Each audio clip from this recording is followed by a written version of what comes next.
In the past two videos that I made, which are entitled How to Date Successfully, in part one, I talk about dating as a gateway to the sexual marketplace, and in part two, I talk about dating as a gateway to relationship marketplace. And today, I'm going to talk about dating as a gateway to marriage.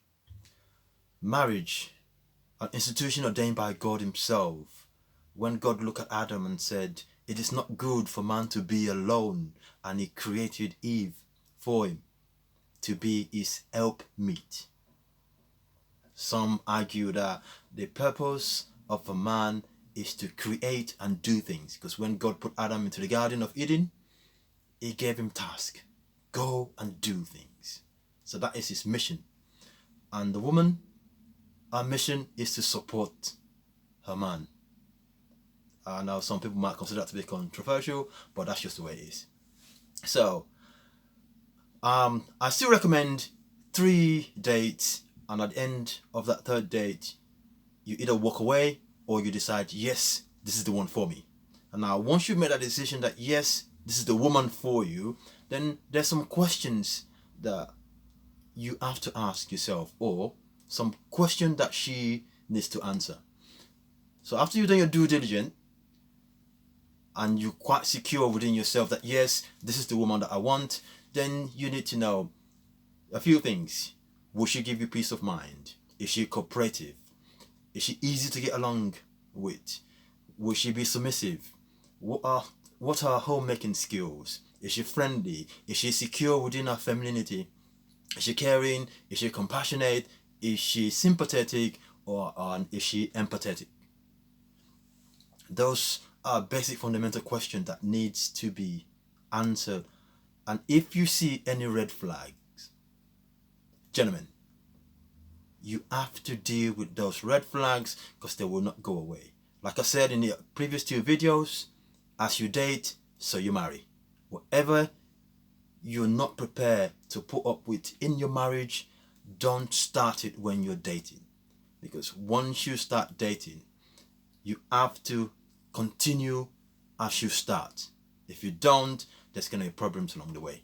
Because bottom line, if you're not dating to last, then stop wasting each other's time. That's my view about dating. Dating is a waste of time, a waste of space, if it's not a gateway that leads to marriage. And marriage remains the ultimate goal. There is no better institution for men and women than to get married, establish a kingdom, and raise your family within that kingdom. So, after those due diligence have been met, then there's some things that you need to know about this woman before you get to the point where you say, yes, I do. You need to know, how does she relate to her father? And if she doesn't have a father, how does she relate to the male role models in her life? Is she cooperative with them? Does she give them a hard time? Because what you see is what you're going to get in that marriage. Then you need to know, financially, how does she make decisions about it? Does she impulse buy? Is she one of those women that walk past a shop and look at the window and see a dress and think, you know, I don't really need that dress, but because that dress looks good, she's going to go and buy it. The same with shoes. Does she have lots of shoes that she's not using at all and she's still buying more? That might sound minute, but you need to focus, or at least you need to shine a light on that to deal with that. Then you need to know how she deals with conflict. What's her coping mechanism? When she's stressed, what does she do? Just those factors you need, because bottom lines, marriage is stressful for both men and women, and there's going to be trying times. There's going to be things that are going to test everything within you. That's where the way you deal with things in what I call peacetime, when there's no stress, will be stretched to the limit when it comes to stressful moments.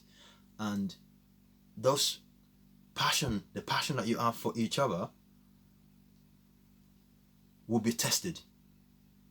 And if you're, for argument's sake, if a coping mechanism is every time she's stressed, she go and eat, you know in the future she's going to get to the point where she's going to be obese and overweight.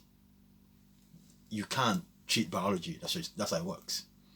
So I'm not saying go out there and look for the perfect woman. No, but at least know what you're getting yourself into for. And then if you're happy with what you see, yes, marriage is just difficult, period. Whichever way you want to look at it. But if you're happy and you're thinking, oh well, I can live with that, then go ahead and do. But you have to bear in mind that with marriage, you have to work on your marriage. You have to work on your communication skills. Men and women are biologically different. The way men are logical, women are emotional. There has to be a balance. You can't always try to see things from your point of view. And this is where advice comes in. Your wife, when you get married, is going to be your trusted person, your best friend, your confidant, the person that you come home to. So you want to create heaven for her to dwell in, so she can come in there and be your angel. There is no substitute for hard work. And gentlemen, married life is one of sacrifices. You have to learn to make sacrifices to make the union work. And I recommend that everyone should get married. I know when you look at statistics and the numbers don't add up, yes, there are more women than men in the country. That's just how it works. Right? And the sad reality is, if every man gets married, let's just assume that every man is straight and they get married tomorrow, there will still be a lot of women that have got no man to marry. But thankfully, marriage is not for everyone.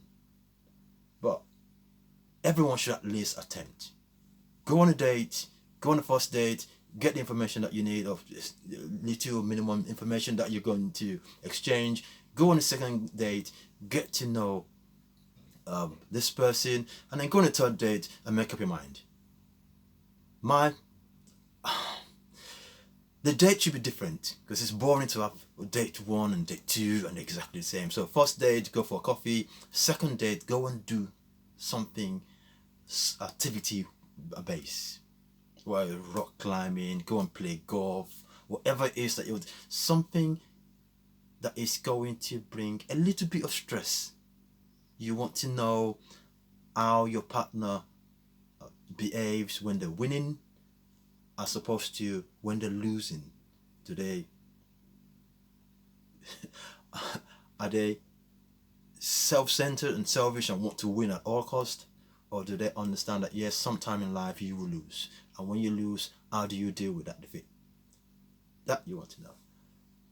So that's all I've got for you, and I just hope that you go out there, date, find someone you're interested in, go on those 3 dates, and then make that commitment. I know some women say men are afraid of commitment, but I know a lot of men, young men, that are married. I know people that have been married for over 10 years, over 15 years, even over 20 years. And yes, there are challenges, but you can do it. So just go out there, find that woman, make her a woman, get married, build that kingdom, and raise that family. You can do it. I've got trust in you. That's all I've got for you today. Comment, like, subscribe, and more importantly, if you've got any comment, send me an email.